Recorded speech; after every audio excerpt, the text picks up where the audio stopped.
8 मार्च 2014 को Malaysian airline का एक जहाज कुआलालंपुर से टेक ऑफ तो हुआ, लेकिन वो अपनी मंजिल बीजिंग तक नहीं पहुंचा। आज तक किसी को भी मालूम नहीं पड़ा कि ये जहाज गया तो आखिर गया कहाँ। लेकिन पूरे 8 सालों के बाद फाइनली अब एक उम्मीद मिली है कि ये जहाज इस वक्त कहाँ मौजूद है। ज़ेम टीवी की वीडियोस में एक बार फिर से खुशामदीद। नाजरीन, ये बात है 8 मार्च 2014 की, यानी आज से करीब 8 साल पहले मलेशियन एयरलाइन के एक जहाज फ्लाइट MH370 को मलेशियन कैपिटल कुआलालंपुर से टेक ऑफ करके चाइना के कैपिटल बीजिंग तक जाना था। इस फ्लाइट में 2 पायलट्स, 10 कैबिन क्रू और 227 पैसेंजर्स मौजूद थे, जिनमें से ज्यादातर पैसेंजर्स का ताल्लुक चाइना से था। दोनों पायलट्स इंतहाई एक्सपीरियंस थे, जिनमें से 53 साल के कैप्टन ज़ाहरी अहमद शाह को 33 साल का फ्लाइट एक्सपीरियंस था, जबकि 27 साल के को पायलट फारिक अब्दुल हमीद एक जूनियर पायलट थे, जिनको 7 साल का फ्लाइट एक्सपीरियंस था। अगर इस प्लेन की बात की जाए तो 11 साल पुराना ये बोइंग 777 जहाज था, जिसमें ना ही किसी किस्म की कोई प्रॉब्लम थी और ना ही पास्ट में ये जहाज किसी मैकेनिकल या इलेक्ट्रिकल हादसे का शिकार हुआ था। बताने का मेन मकसद सिर्फ इतना है कि ये मलेशिया और चाइना के दरमियान चलने वाली एक बिल्कुल नॉर्मल फ्लाइट थी, जो रोजाना 5 घंटे और 34 मिनटों की परवाज करके मलेशिया से चाइना या फिर चाइना से वापस मलेशिया जाती थी। लेकिन आज का दिन इस फ्लाइट के लिए किसी भी तरह नॉर्मल नहीं था, बल्कि ये एबनॉर्मल से भी काफी बढ़कर कुछ था। बेशक फ्लाइट MH370 को सिर्फ 5 घंटे और 34 मिनटों के लिए परवाज करनी थी, लेकिन टेक ऑफ से पहले इसमें जरूरत से ज्यादा फ्यूल डाला गया, जिससे वो 7 घंटे 41 मिनट तक फ्लाई कर सकती थी, यानी अपनी रिक्वायरमेंट से भी 2.25 घंटे ज्यादा। ऐसा करना भी एयरलाइंस की एक रूटीन प्रैक्टिस होती है, ताकि अगर प्लेन को खराब मौसम या किसी इमरजेंसी में कहीं और डाइवर्ट किया जाए तो उसके पास एक्स्ट्रा फ्यूल मौजूद हो।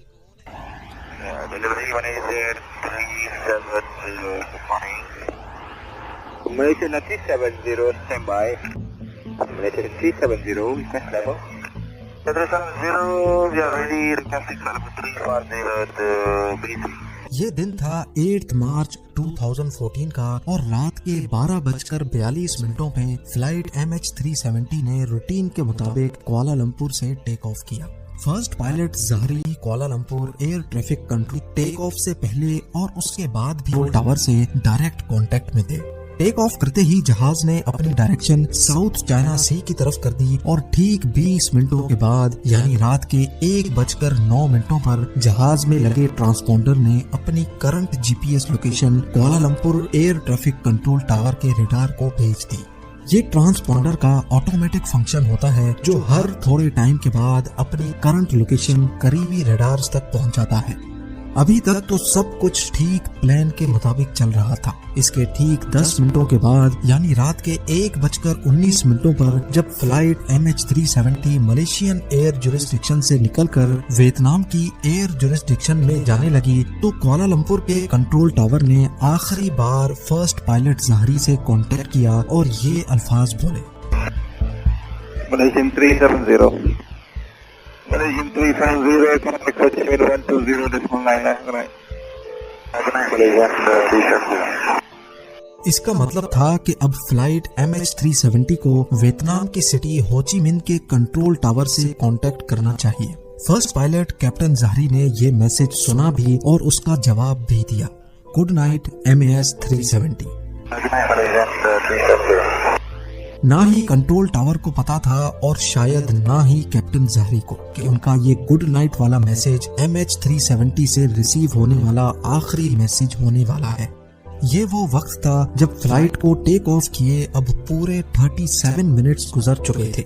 अब नॉर्मली होता यूं है कि प्लेन जब तक अपनी मंजिल तक नहीं पहुंच जाता, वो अपने रास्ते में आने वाले किसी भी बड़े एयरपोर्ट के एयर ट्रैफिक कंट्रोल टावर से कांटेक्ट में रहता है, और यहाँ भी कुछ ऐसा ही होना था।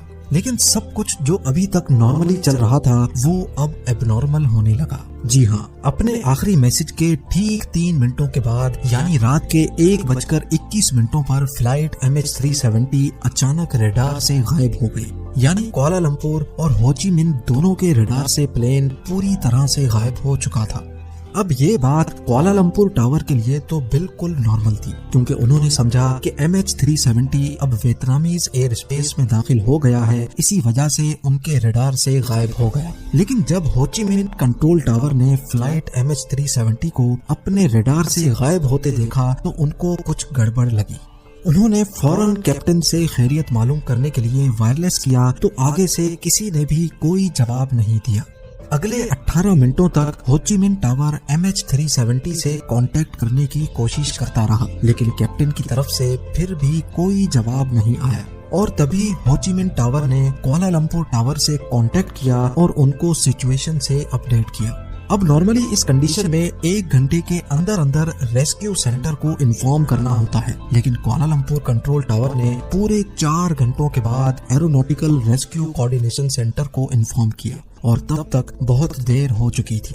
सुबह के 6:15 हो चुके थे और यही वो टाइम था जब MH370 को बीजिंग में लैंड करना था। एक उम्मीद थी कि शायद जहाज अपने वक्त पर बीजिंग लैंड कर जाए, लेकिन वहाँ से भी कोई अच्छी खबर नहीं आई। खैर सुबह के 6:32 पर ठीक उस जगह जहां से प्लेन गायब हुआ था वहां एक सर्च ऑपरेशन स्टार्ट किया गया, जिसमें 7 कंट्रीज की 34 शिप्स और 28 एयरक्राफ्ट्स ने फ्लाइट MH370 को गल्फ ऑफ थाईलैंड और साउथ चाइना सी के बॉर्डर पे ढूंढना शुरू किया। लेकिन बदकिस्मती से वहां प्लेन का नामो निशान तक न मिला। इस वक्त तक पूरी दुनिया को इस हादसे का पता चल चुका था।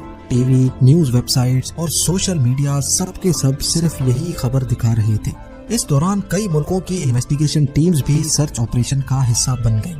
प्लेन का अचानक तमाम रडार से गायब हो जाना वाकई किसी को भी हजम नहीं हो रहा था, और अगर वो इस एरिया पर समंदर में क्रैश भी होता तो इतना बड़ा जहाज है, कोई न कोई चीज तो पानी पर तैरती हुई जरूर नजर आनी चाहिए थी। अगले पूरे 4 दिनों तक ये सर्च ऑपरेशन चलता रहा, पर कहीं से भी कोई अच्छी खबर ना मिल सकी। लेकिन फिर चौथे दिन एक खबर आई जिसने तमाम रेस्क्यू ऑपरेशन टीम को हिलाकर रख दिया। 8 मार्च को 1:21 पर फ्लाइट MH370 जब रडार से गायब हुई थी तो वो सिविलियन रडार से गायब हुई थी, लेकिन मलेशियन मिलिट्री के एक रडार पे वो अगले 1 घंटे तक शो होती रही। और उसके बाद जो कुछ हुआ वो कुछ यूं था। सिविलियन रडार से गायब होने के बाद जहाज ने चंद मिनटों के लिए राइट पे जाना शुरू किया और फिर यू टर्न करके वापस मलेशिया की तरफ टर्न किया। पूरे 31 मिनटों के बाद जहाज ने मलेशिया के शहर पिनांग को क्रॉस किया और फिर मलाका स्ट्रेट की तरफ टर्न कर गया। आखिरी बार जहां तक मिलिट्री रडार की रेंज थी, फ्लाइट MH370 को इंडियन ओशन के इस पॉइंट तक डिटेक्ट किया गया और इस वक्त रात के 2:22 हो रहे थे। अब इसके बाद MH370 ना ही मिलिट्री रडार पे शो हुआ और ना ही किसी सिविलियन रडार पे। पूरी रेस्क्यू टीम और इस प्लेन से जुड़ा हर शख्स सिर्फ यही गुत्थी सुलझाने में लगे थे कि प्लेन गया तो आखिर गया कहाँ। इससे भी बढ़कर जो चीज तंग कर रही थी वो ये थी कि प्लेन ने बीजिंग की बिल्कुल ऑपोजिट डायरेक्शन में शार्प यू टर्न क्यों कर लिया। जो रेस्क्यू टीम पहले गल्फ ऑफ थाईलैंड और साउथ चाइना सी में प्लेन को ढूंढ रही थी, वो अब इंडियन ओशन के इस हिस्से में ढूंढना शुरू हो गई। लेकिन हैरत अंगेज तौर पे यहाँ पर भी प्लेन का कोई अता पता ना मिला। अगले कुछ दिनों बाद एक और खबर मिली और उसने एक बार फिर से पूरी सिचुएशन ही चेंज कर दी। पता ये चला कि प्लेन मिलिट्री रडार से तो 2:22 पर गायब हुआ, लेकिन एक सैटेलाइट ऐसी थी जिससे वो लगातार कांटेक्ट में था। आपको यहाँ पर अपडेट करते चलें कि ये बोइंग एयरप्लेन्स के लिए एक नॉर्मल बात होती है कि जब उनका अपना कम्युनिकेशन सिस्टम किसी वजह से खराब हो जाता है तो वो सैटेलाइट से कांटेक्ट करने की कोशिश करता है।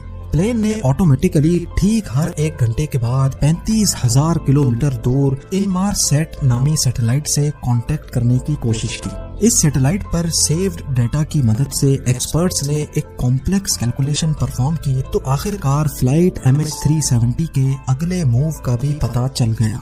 पता ये चला कि मिलिट्री रडार से भी गायब होने के बाद मलेशियन एयरक्राफ्ट ने दोबारा एक टर्न लिया और अगले 5 घंटों तक इसी डायरेक्शन में इंडियन ओशन के ऊपर फ्लाई करता रहा। सुबह को 8:19 पर प्लेन ने आखिरी बार सैटेलाइट से कनेक्शन बनाने की कोशिश की और ये MH370 की तरफ से मिलने वाला सबसे आखिरी सिग्नल था। इसके बाद ना ही प्लेन ने किसी और सैटेलाइट से कांटेक्ट किया और ना ही वो किसी और रडार पे शो हुआ।